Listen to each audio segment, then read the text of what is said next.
gara-gara bapak tuh. Gara-gara bapak minta sumpah palsu, lah banyak kami kena telepon orang. Masya Allah. Itu gara-gara ijazah palsu. Dan itu di masjid ini Pak. Gara-gara pembahas itu alhamdulillah kena telepon kami.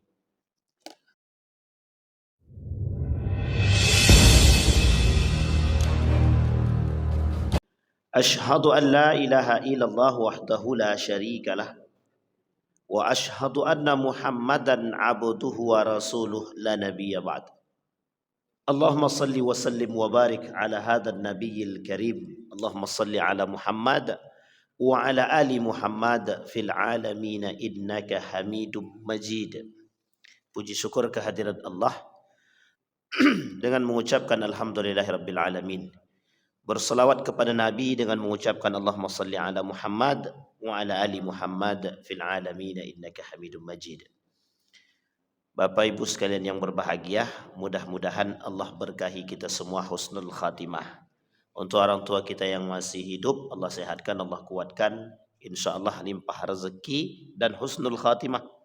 Dan untuk orang tua kita yang telah mendahului, Allah tempatkan di tempat terbaik di sisinya, Allah terima amal ibadahnya, kemudian Allah kumpulkan bersama orang-orang yang saleh dan kita mendapatkan anak-anak yang saleh insyaallah, amin ya rabbal alamin. Baik Bapak Ibu sekalian yang berbahagia, pada malam hari ini di pekan yang lalu atau di bulan yang lalu kita membahas tentang al-halaful kadhib atau lebih tepatnya kesaksian palsu. Ada kesaksian palsu, ada sumpah palsu. Atau gara-gara bapak tuh. Gara-gara bapak minta sumpah palsu, lah banyak kami kena telepon orang. Masya Allah. Itu gara-gara ijazah palsu. Dan itu di masjid ini Pak. Gara-gara pembahas itu alhamdulillah kena telepon kami. Tapi mudah-mudahan malam hari ini insyaallah tak bahas ijazah palsu lagi kita. Karena sudah berlalu, sumpah palsu sudah, kemarin kita bahas sumpah palsu, kesaksian palsu, dan perkataan palsu atau dusta. Ketiga-tiga ini Allah sampaikan di dalam Al-Quran. Kemarin kita bahas tentang kesaksian palsu, masuk dalam kategori dosa besar. Kita bahas tentang sumpah palsu, yang dua-dua ini mesti berkaitan. Karena seorang saksi pasti sumpah. Dan kalau dia saksi dia palsu, pasti sumpah dia palsu. Dan pasti sumpah dia palsu di sini itu dusta. Kesaksian dusta, sumpahnya dusta. Kedua-dua ini, yang saksi palsu itu dosa besar, sumpah palsu dosa besar, qaulaz zur perkataan dusta juga dosa besar. Sampai Allah bilang, Nabi bilang dalam hadisnya itu ra'sudzunubi al-kadzibu. Kepala daripada segala dosa itu ya dusta. Kepala daripada segala dosa adalah dusta. Bahkan saking tidak disukainya perbuatan dusta ini, sampai Allah sebut dalam hadis itu hatta yuktaba indallahi kadzdzab. Jika ada manusia yang berdusta, itu akan dikasih stempel fatubi'a ala qulubihim. Distempel oleh Allah bahwa seorang ini pendusta. Bahkan tidak hanya di hadapan Allah, di hadapan manusia begitu. Tahu kita seorang ini pendusta, maka kita tak akan percaya kepada orang tersebut, bahkan kita label dia pendusta. Maka ada seorang nabi palsu yang dapat stempel tersebut, namanya Musailamah al-Kadzab. Saking pendustanya dikasih label namanya kadzab, disandarkan dengan nama dia, nama nabi palsu namanya. Siapa nabi palsu tersebut? Musailamah al-Kadzab. Kenapa kok dikasih label kadzab? Saking pendustanya. Jadi itu pembahasan kita yang pada bulan yang lalu. Di malam hari ini kita akan membahas tentang dosa besar selanjutnya, al-kabiratul asyirah. Ada dosa besar yang ke-10 dalam kitab Imam Az-Zahabi ini. Judulnya Az-Zina. Dosa besar yang ke-10 kata Imam Az-Zahabi, Az-Zina. Kata baginda Nabi Muhammad sallallahu alaihi wasallam, la taqumus sa'ah hatta tazharuz zina. Tidak akan terjadi hari kiamat sampai zina itu merebak. Sekarang pertanyaannya, apa yang diartikan dengan zina? Sehingga kalau kita temukan dalam perkataan qaulul ulama atau min aqwalil ulama, dari perkataan para ulama, ada zinah mata, ada zinah telinga, ada zinah lisan, semua punya zinah, dan ada zinah hati. Zinah lisan, dia berucap sesuatu yang tak baik. Zinah kaki, dia melangkah ke tempat yang tak baik. Zinah tangan, dia melakukan perbuatan yang tidak baik. Zinah mata, dia melihat sesuatu yang tak baik. Zina mulut, zina hidung, mencium sesuatu yang tidak baik, yang bukan pada haknya, yang bukan pada tempatnya. Sampai dikatakan oleh Allah di dalam Al-Quran itu, kata para ulama, menukil daripada kalimat Allah dalam Al-Quran yang ditafsirkan oleh mereka. Apa tujuan Allah kasih kita mata? Untuk melihat. Salah kalau hanya sekedar untuk melihat. Karena binatang pun dikasih mata untuk melihat. Kalau maknanya untuk melihat, apa bedanya dengan binatang? Apa bedanya mata kita dengan mata binatang kalau hanya gunanya untuk melihat? Maka kata para ulama, gunanya mata yang Allah berikan kepada kita untuk melihat dengan baik sesuatu yang baik, yang masuk ke dalam diri kita jadi yang baik, sehingga menjadi sesuatu informasi yang baik. Kalau cuma sekadar melihat, itu tak. Karena binatang pun melihat.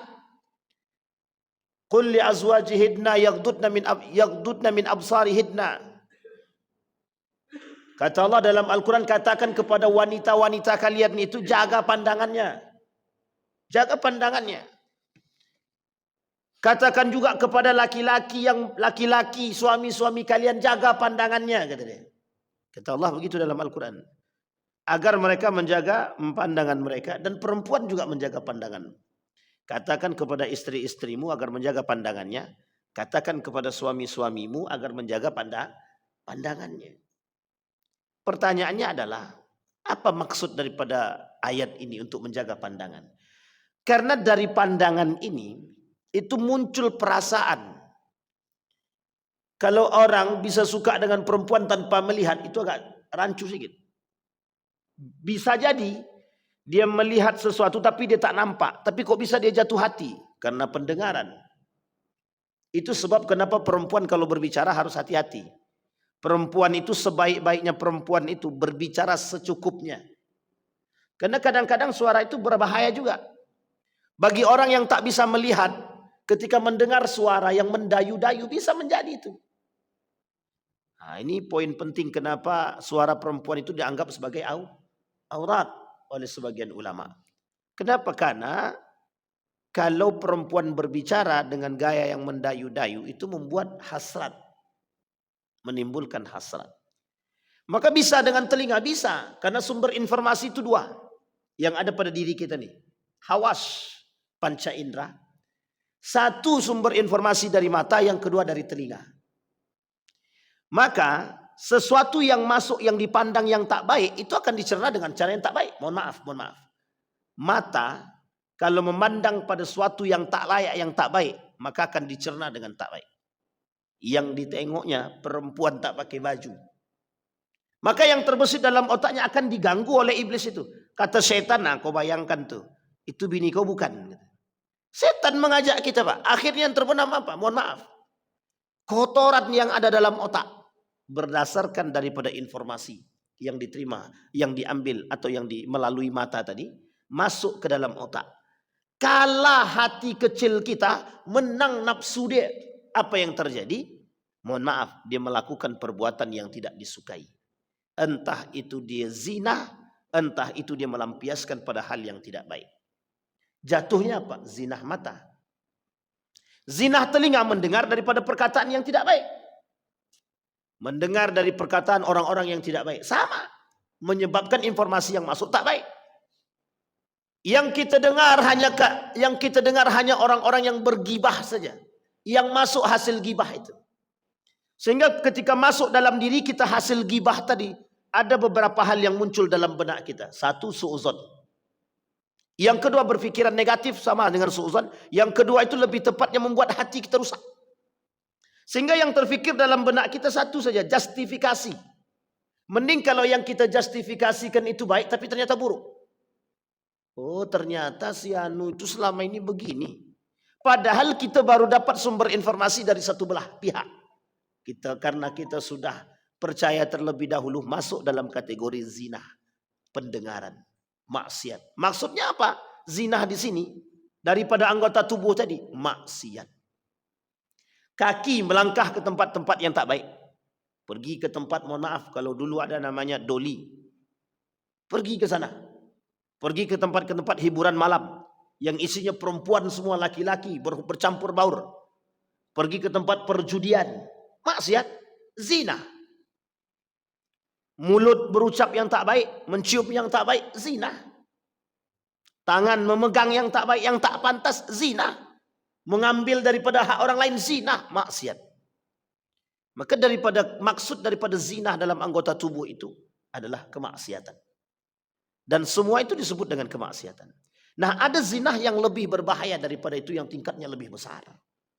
Apa itu? Zina dalam hubungan antara laki-laki dan perempuan, atau laki-laki dengan laki-laki, atau hubungan saudara.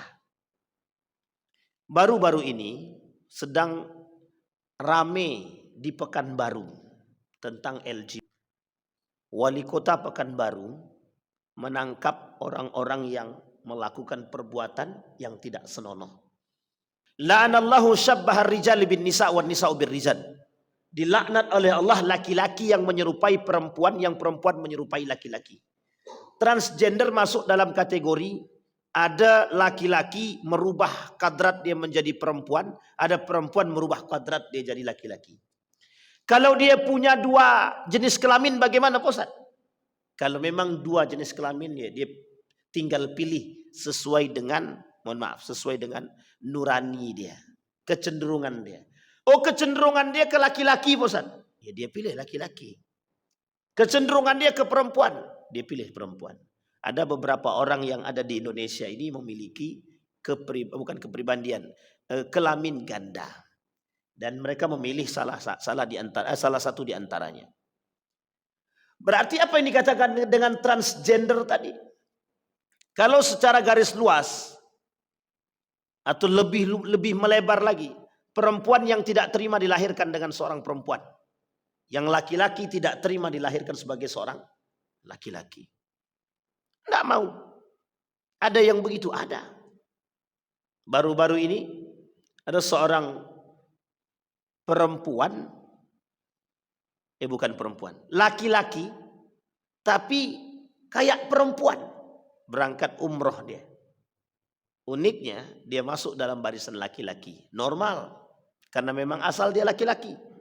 Tapi ada setelahnya, dia laki-laki menyerupai perempuan, dia masuk dalam barisan perempuan, maka dihujatlah.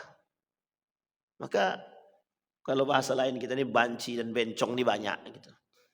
Waria, wanita pria, wanita menjadi pria. Tak hanya itu, pria juga banyak jadi wanita. Bahkan sampai rela-rela melakukan operasi itu, Pak. Itu transgender. Biseksual ini suka dengan perempuan iya, suka dengan laki-laki iya. Itu terjadi, Pak. Ada, Pak. Beberapa bulan yang lalu nelpon seorang perempuan ke kami, Pak. Pak Ustadz, saya punya suami. Alhamdulillah dari suami ini punya satu anak. Sudah dapat satu anak. Yang dia keluhkan apa? Tapi ada keluhan Pak Ustadz. Apa? Ternyata suami saya suka dengan laki-laki. Astagfirullah wa atubu ilaih. Itu biseksual. Suka dengan dua jenis kelamin. Laki-laki ya, perempuan ya. Yang kedua, lesbi, perempuan dengan perempuan. Tetap zina kah? Tetap. Baik yang transgendernya dosa, dilaknat oleh Allah. Begitu juga yang biseksual, sama dosa jika mereka berzina. Suami laki-laki kalau suka dengan perempuan sudah menikah dia tak kata zina. Tapi laki-laki dengan laki-laki mau nikah sekalipun tetap zina dia. Karena bukan kodrat dia sebagai manusia normal. Laki-laki menikah dengan laki-laki, yang satu jadi perempuan, yang satu jadi laki-laki. Apa kata dia? Yang ini istri saya, Pak. Saya sebagai suami. Padahal sama-sama laki-laki. Lut, kaum Nabi Lut di bumi hanguskan oleh Allah itu, dihancurkan oleh Allah itu, diazab oleh Allah itu karena itu. Kita na'udzubillah jangan sampai negara kita nih, khususnya negeri kita ini, Riau ini, hanya mendapatkan azab hanya karena perbuatan kezaliman, perzinahan yang tidak normal. Perzinahan yang normal saja diazab, apalagi perzinahan yang tidak normal. Ancamannya dilaknat oleh Allah. Kalau cuma dilaknat aja, mungkin masih ada benih-benih pertaubatan. Tapi kalau sudah diazab itu mati duluan, kapan mau tobat, Pak? Na'udzubillah, suatu ketika ternyata sudah ramai isi, dibenamkan sama Allah semua di sini. Bisa. Didatangkan banjir dari Kampar ke sini, dibuka semua itu, habis gitu semua, Pak. Pekanbaru ini ikut tenggelam sekali. Mudah saja bagi Allah untuk melakukan hal demikian. Atau dibuatnya api. Riau ini kan rawan dengan kebakaran, kebanjiran. Karena mungkin dari sebelah sana itu airnya tadi. Itu sangat mungkin sekali, Pak. Na'udzubillah, tsumma na'udzubillah. Jadi kadang-kadang kita harus punya perhatian yang besar terhadap persoalan-persoalan seperti ini. Jangan sepele.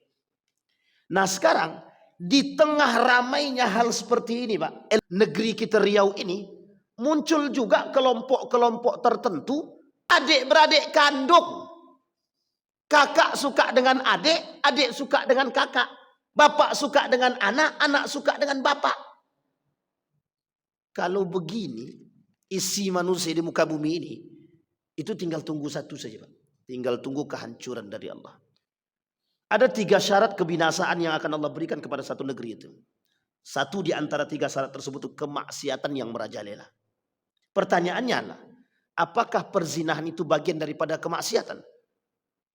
Itu lumbung kemaksiatan. Sampai Nabi bilang dalam hadisnya begini, tidak akan terjadi hari kiamat, kata Nabi, la taqumus sa'ah, sampai kalian akan melihat orang melakukan pernikahan, perzinahan di tengah jalan. Bak binatang. Apakah binatang itu mau melakukan hubungan badan? Mohon maaf, ayam. Ayam berhubungan badan di mana letak, di mana dia mau dibuat. Ini manusia seperti itu sekarang. Di Eropa memang itu perbuatan mereka. Uniknya Pak, di Australia itu kalau Bapak Ibu lihat satu taman, di taman itu Bapak Ibu, di taman itu, siapapun yang sudah masuk ke taman itu, mereka bebas melakukan apapun asalkan tidak berzina. Mau berpelukan, mau berciuman lebih daripada itu silahkan. Polisi melarang mereka ciuman, polisinya masuk penjara. Coba bayangkan. Di Belanda, anak di atas umur SMA, itu mereka sudah harus punya privasi sendiri.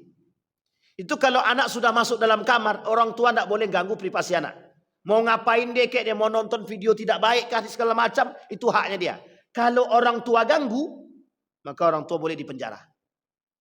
Coba bayangkan. Ini kalau sempat sistem seperti ini diadopsi, dari luar masuk ke Indonesia, ini westernisasi, kebarat-baratan. Kita sedang meniru gaya barat itu, Pak. Kita ambil contoh ya. Orang sekarang, perempuan, itu lebih senang terbuka daripada tertutup. Dulu laki-laki pakai celana pendek, sekarang udah banyak bapak-bapak pakai celana pendek malu.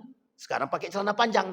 Dulu perempuan pakai celana panjang, malu dia pakai celana pendek. Karena balik dia, Pak. Bangga dia pakai kolor aja. Bangga dia, Pak. Bahkan tank topnya, celana pendek nampak paha dia. Itu bangga sekali itu, Pak. Kalau kita tegur, apa kata dia? Jangan curi-curi pandang. Kalau mau pandang, pandang aja sekali, kata dia. Astagfirullah wa atubu ilaik. Tidak ada rasa malu. Sampai Nabi kata nanti di akhir zaman itu akan hilang, lenyap daripada manusia itu rasa malu. Dan itu sekarang sudah terbukti, Pak. Tidak ada malu-malunya mereka, mohon maaf, berpelukan di depan umum yang bukan suami istri. Sedangkan suami istri saja, suami istri, dalam etikanya itu dilarang oleh Nabi bermesraan di depan umum, dilarang. Suami istri. Lah ini bukan suami istri. Entah suami orang, entah istri orang. Dia pelukan, Pak. Itulah model perzinahan sekarang. Maka kata Nabi, zina ini kelak di akhir zaman akan merebak. Kita lihat sekarang. Mohon maaf ya Bapak Ibu. Dulu kita nih kena sindrom para artis. Para artis itu kadang-kadang membawa, ya sebagian lah di antara mereka, membawa perilaku-perilaku yang buruk. Apa contohnya? Berpakaian-pakaian yang tidak baik. Kadang-kadang kasus-kasus mereka diviralkan di televisi dan ditonton. Kita ambil contoh saja. Apa namanya? Silet. Apa kepanjangan silet itu? Silet. Selebriti pokoknya itulah. Nah, itu pokok terserahlah. Pokoknya tentang berita selebriti. Mau rumah tangga dia hancur, dapat di situ. Mau dia selingkuh, ada di situ. Semua ditampakkan sekarang, Pak. Uniknya banyak ibu-ibu yang nonton itu. Coba bayangkan. Jadi kadang-kadang kita nih kalau melihat kasus-kasus sekarang ini, ya Allah ya Rabbi, seolah-olah kiamat itu seakan-akan dekat saja. Apa sebab? Iman tak ada, ilmu remah, ilman lemah, rasa malu hilang. Yang terjadi pada diri mereka, mohon maaf Pak, disebutkan oleh Allah dalam Al-Quran itu. Ulaika kal an'am bal hum adal. Mereka layak seperti binatang, bahkan lebih daripada binatang. Kenapa demikian? Qulubuhum la yafqahun. Mata mereka, hati mereka, telinga mereka, semuanya itu tidak mereka gunakan pada tempatnya. Sehingga mati hati mereka. Mereka tak menerima mau'izah, kebijaksanaan agama. Sehingga mati hati ini. Kata Allah, kalau sudah mati hati itu dan manusia melakukan kemaksiatan, balhum adal, lebih berbahaya, lebih sesat daripada binatang itu sendiri. Maka mohon maaf Bapak Ibu, perkataan Nabi itu tak mungkin tak terbukti, pasti terbukti. Apa contohnya? Dulu ada doli. Doli itu Pak, mohon maaf ya, mereka berhubungan badan, PSK itu sembunyi-sembunyi. Ada tempatnya, tidak terang-terangan. Sekarang namanya PSK online. Prostitusi on. Dulu kita harus datang ke Surabaya kalau mau pesan. Kalau sekarang tak perlu. Ada di online, namanya prostitusi online. Jadi apa? Sarana semakin diperdekat Pak. Pasar kemaksiatan semakin dimudahkan.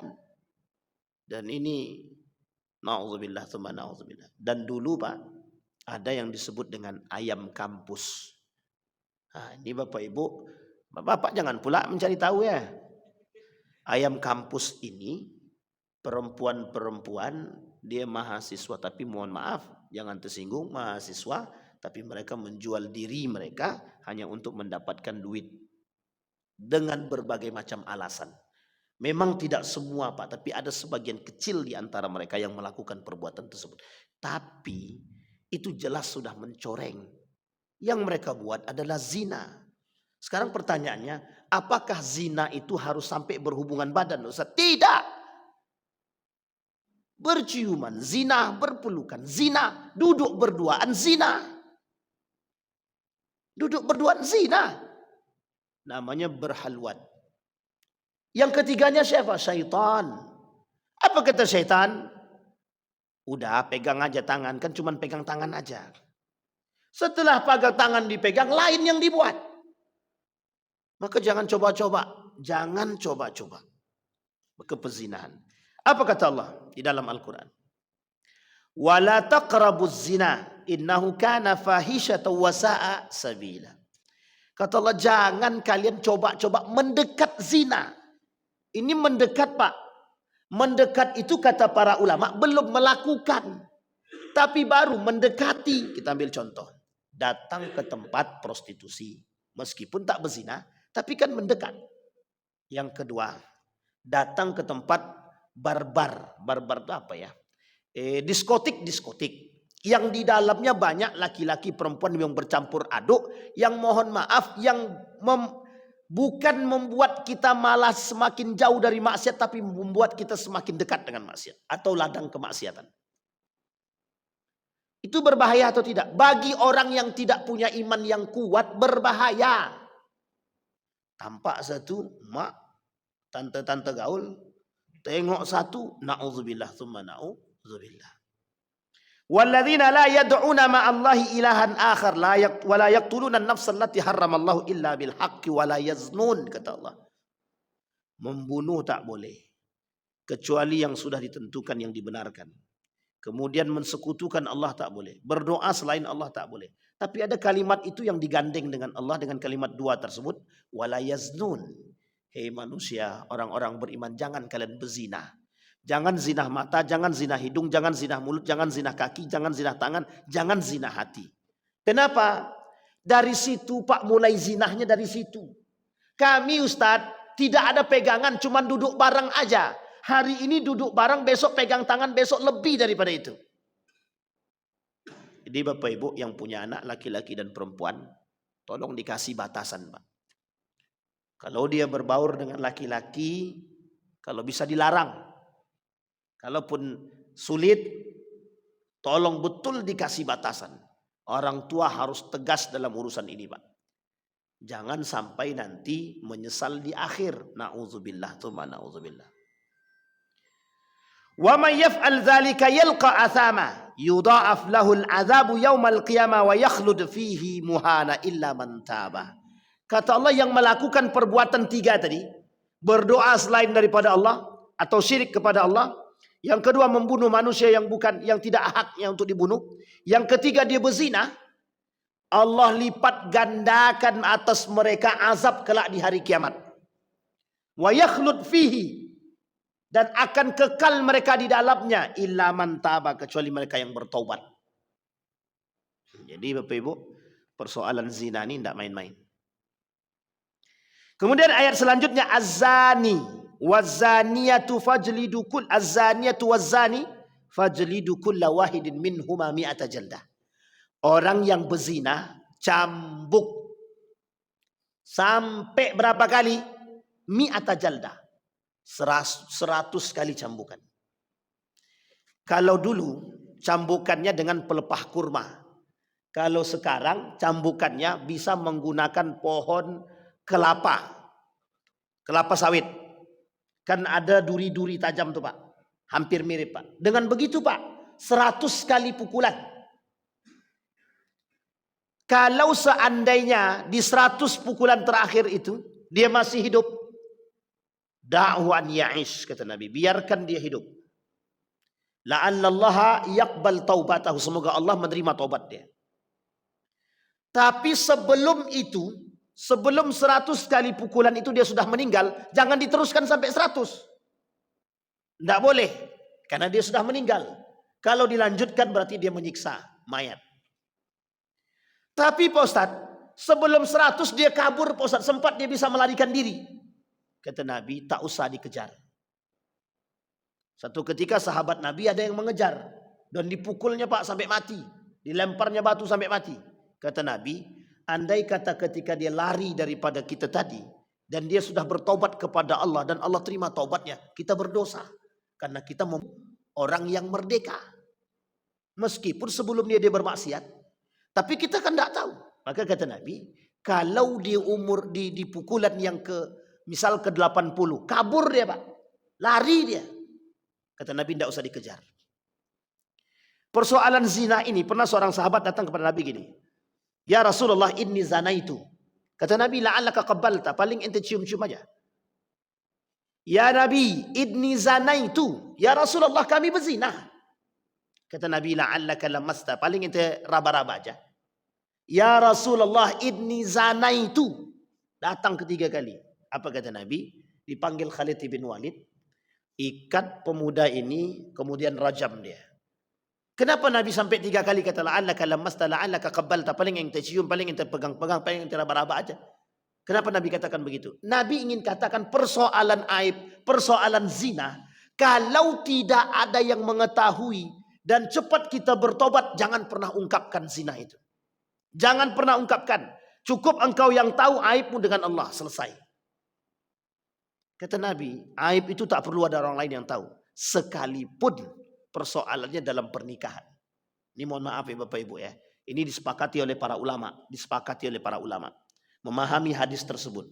Nabi bilang, kalau punya aib, sembunyikan sedalam-dalamnya dan bertobatlah kepada Allah. Jadilah orang yang baik setelahnya. Tapi kalau ada yang mengetahui dan tahu dia, maka dia memang harus. Yang kedua, hukuman bagi pelaku zina di dunia ini harus dikeluarkan dari kampung. Kalau tidak dikeluarkan dari kampung, dia akan kampung tersebut yang akan mendapatkan azab. Illa man taba, kecuali dia betul-betul bertobat, dan kita bisa pastikan dia bertobat. Ini mohon maaf Pak ya. Ini RT RW penting nih Pak untuk mengetahui hal demikian. Kadang ada kos-kosan yang kita tidak tahu isinya siapa. Rupanya perempuan bolak-balik laki-laki ke sana. Pastikan betul Pak, di kampung kami pernah terjadi Pak. Bolak-balik laki-laki datang ke situ. Kita curiga, siapa laki-laki ini? Setelah ditanya alasannya sepupu ya. Sekalipun sepupu sebenarnya, mereka bukan sepupu nih Pak, mohon maaf ya. Sepupu itu boleh nikah. Sepupu baik dari sebelah ayah maupun sebelah ibu boleh nikah. Jadi sangat mungkin Pak, mohon maaf. Sedangkan hari ini saja, sedangkan kakak dengan adik aja bisa berhubungan. Coba bayangkan. Itu jelas dosa besar itu. Sampai di sini paham ya Bapak Ibu ya.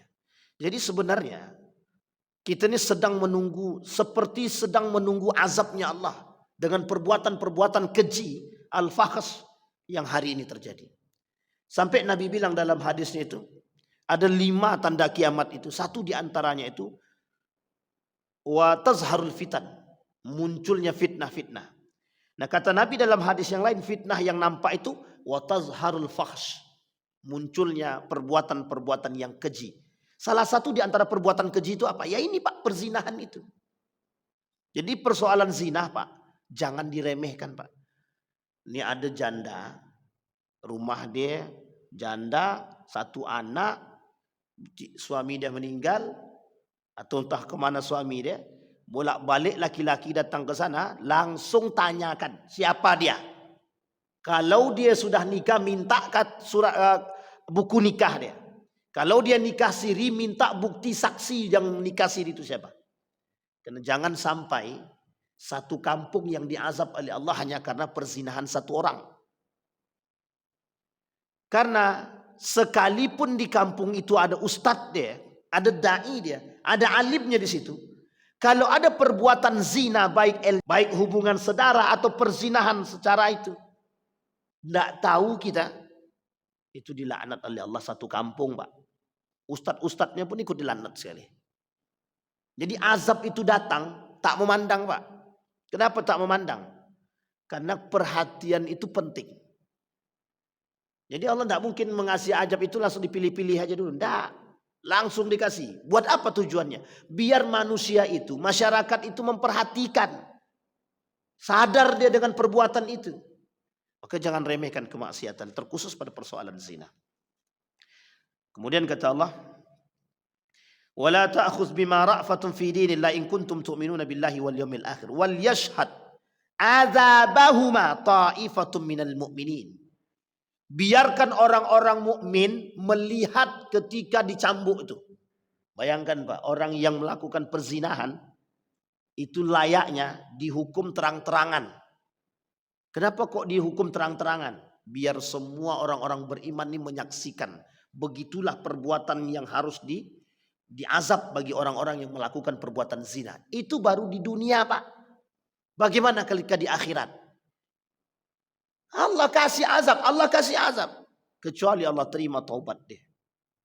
Maka ada seorang pemuda yang memang gemar berzina, tapi betul-betul bertaubat karena Allah. Allah terima taubatnya. Wa adkhalahu fil jannah, dimasukkan ke dalam surga. Jadi Bapak Ibu sekalian yang berbahagia, persoalan zina itu bukan persoalan main-main. Hari ini persoalan zina itu persoalan biasa. Dipandang oleh manusia sebagai persoalan biasa. Dulu tabu bagi orang tua melihat anak dia berbonceng dengan laki-laki lain. Anak perempuan dia tabu. Sekarang malah disuruh. Kata bapaknya, "Nak, mana kawan laki-laki kok tak datang-datang?" Uniknya lagi, kadang-kadang bapak dia kasih izin. "Mau kemana kalian?" "Kami mau nonton bioskop Pak." "Ah ya, jangan malam-malam ya." Jadi bapak dia yang kasih izin. Dulu Pak, zaman orang tua kami dulu itu. Rumah kan rumah panggung Pak. Zaman dulu tuh rumahnya rumah panggung. Apalagi di kampung-kampung tuh Pak.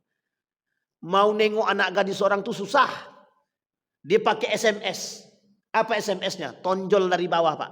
Ditunjul kaki dia di kamar tuh, itu tandanya SMS tuh. Dijuluk, bukan dijapur, terserah lah apa namanya kan. Tak gitu. Itu isyarat itu. Coba bayangkan. Kode. Begitu zaman dulu Pak, saking susahnya. Kalau sekarang enggak. Pergilah. Jangan malam-malam ya, kata orang tua dia. Uniknya, kadang orang tuanya mohon maaf. Yang tanya, nak, udah umur segini kau enggak punya pacar lagi, nak. Apa tak ada yang suka sama dirimu? Sampai dibegitukan sama orang tuanya sekarang. Artinya memang orang tuanya nyuruh dia berzina.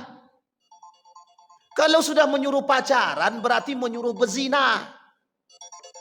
Kalau sudah menyuruh anak berpacaran berarti sedang menyuruh anak berzina. Maka besok jangan begitu lagi. Nak, kapan kau mau nikah? Kesenang. Langsung nikah kan, Pak. Pokoknya nak, kalau kau bonceng dengan laki-laki lagi, besok bapak nikahkan lagi. Tapi Pak, saya masih SMP Pak, lantaknya. Kalau perlu jangan. Masuk pesantren. Jadi seolah-olah pesantren itu tempat penitipan makhluk-makhluk yang jahat gitu. Na'udzubillah itu na'udzubillah. Kembali kepada poin tadi. Apa kata Ibnu Mas'ud? Wa an Ibnu Mas'ud radhiyallahu anhu qala, qultu ya Rasulullah, ayyu dzanbi a'zam 'inda Allah ta'ala? Qal an taj'alu lillahi niddan wa huwa khalquk. Faqultu in dzalika la'azimun. Thumma ayyun qal an taqtulu waladaka khasyata an yu'attib. Qultu thumma ay? Qala an tazni bi khalilati jarika. Dan ini pernah terjadi. Kata Ibnu Mas'ud kepada Nabi, apa dosa yang paling besar? Satu, menjadikan Allah itu sekutu bagi Allah. Menjadikan sekutu bagi Allah. Allah punya kawan.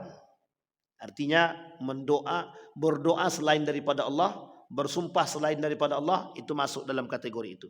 Mengharap selain daripada Allah, meminta pertolongan selain daripada Allah. Yang kedua, membunuh anak takut akan kemiskinan. Contohnya, ini mohon maaf, ini banyak terjadi nih Pak. Sangat banyak sekali. Orang tua yang membuang bayi. Kalau tak mau punya anak, jangan buat anak. Ini anak dibuat, setelah jadi anak ditaruh di tong sampah. Itu pelaku seperti ini mohon maaf Pak, betul banyak kita temukan. Baik di Riau, di Jawa, di kota-kota. Kadang anak ditaruh di depan pintu orang. Di depan rumah orang, kadang di tong sampah ditaruhnya Pak. Kadang dibunuhnya. Ya Allah ya Rabbi. Termasuklah pelaku yang suka melakukan pengguguran. Menggugurkan apa namanya? Janin. Itu dosa besar. Dosa besar. Sama dengan dosanya membunuh. Kalau menyia-nyiakan sama Pak. Pengkhianat kata Allah. Orang yang tidak bisa menerima amanat. Dan dia berkhianat kepada Allah dan Rasulnya. Allah kasih dia anak dalam bentuk amanah. Dia khianati kepada Allah. Dosa besar, dosa besar. Apalagi berkhianat kepada Allah. Coba bayangkan. Jadi Bapak Ibu sekalian yang berbahagia. Terlalu banyak persoalan-persoalan seperti ini yang kita temukan. Nah itu kita membunuh anak, menyia-nyiakan anak, kemudian kita buang anak hanya takut kemiskinan. Ingat, anak yang diberi, setiap manusia yang diciptakan oleh Allah, yang dilahirkan ke muka bumi ini, punya masa sendiri, punya rezeki sendiri, punya kehidupan sendiri. Kalau Allah kata dia tetap hidup, hidup. Kalau Allah kata dia mati, mati Pak. Itu harus keyakinan umat orang-orang beriman. Nah yang ketiga, kata Nabi, antazni bi khalilati jarika. Berzinah dengan anak tetangga. Berzinah dengan anak tetangga. Ini banyak maknanya Pak. Makna lainnya, seorang suami yang sudah resmi menikah, berselingkuh dengan istri tetangga. Ini ada lagunya Pak. Selimut tetangga, hangati dirimu, kata dia kan. Itu lagu tak betul. Dan itu dinyanyikan. Yang seperti ini nih, na'udzubillah.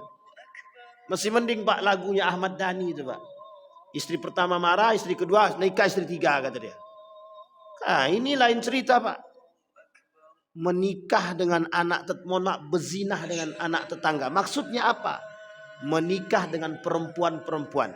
Uniknya Pak, kalau perempuan yang diselingkuhi itu belum punya suami, berarti masih dalam kategori perawan gitu, bik, maka dia tetap berzina.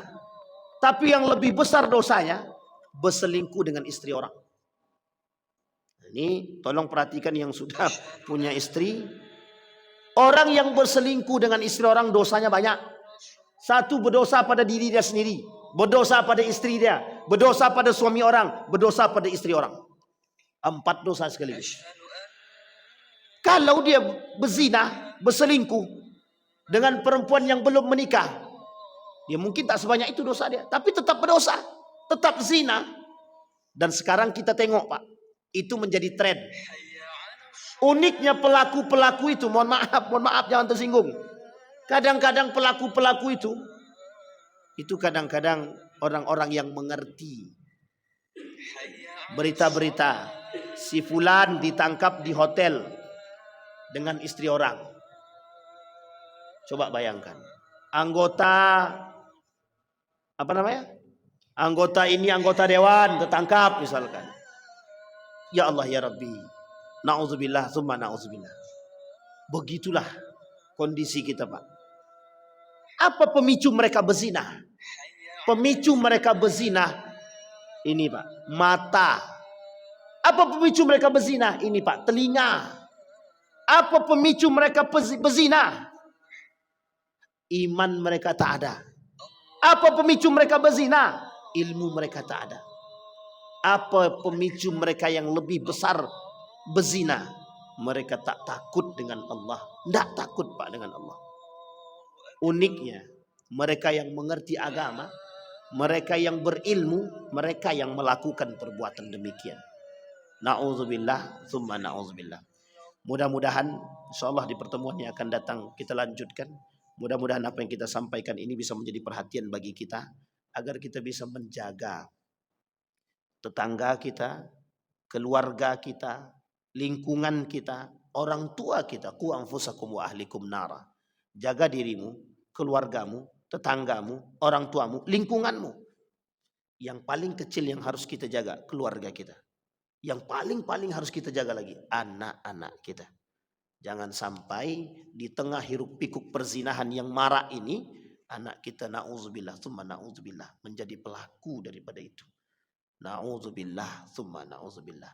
Kita berdoa kepada Allah semoga kita dihindarkan daripada perbuatan-perbuatan fahish. Amin ya rabbal alamin. Fa'tabiru ya ulil absar la'allakum tuflihun. Assalamualaikum warahmatullahi wabarakatuh.